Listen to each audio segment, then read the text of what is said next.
আমাদের যে কোনো ধরনের সাধনাই কিন্তু আমাদের দেহকে নিয়েই, পঞ্চভূতকে নিয়েই। এই যে অঘরীরা যে ক্রিয়া করে, এরা কিন্তু আমরা যে ক্রিয়াগুলো করি এগুলো কিন্তু আমাদের শরীরের সাথে সম্বন্ধিত ক্রিয়া। আর যে কোনো রকমভাবে যদি নিজেকে সেই পরিবেশের সাথে মানানো না যায়, তাহলে কোনোদিন সে অঘরী হতে পারবে না। অঘরী মানে সে শ্মশানেও থাকতে পারবে, সে যে কোনো স্থানেই থাকতে পারবে। আমাদের যে কোনো মানে অর্থাৎ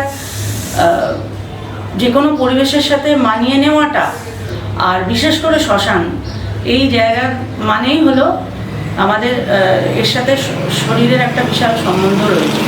সেই জন্যই আমার এই সাধনা। আর এই সাধনা করতে গেলে যথেষ্ট পরিমাণে ভীষণভাবে ঊর্জা শক্তির প্রয়োজন হয়, যে ঊর্জা শক্তির মাধ্যমে আমরা নিজেদের যদি সেইভাবে সাধনা না করতে পারি, তাহলে কিন্তু এরা বিশেষ করে ক্ষতির সম্ভাবনায়, মানে আমরা ক্ষতিগ্রস্ত হতে পারি।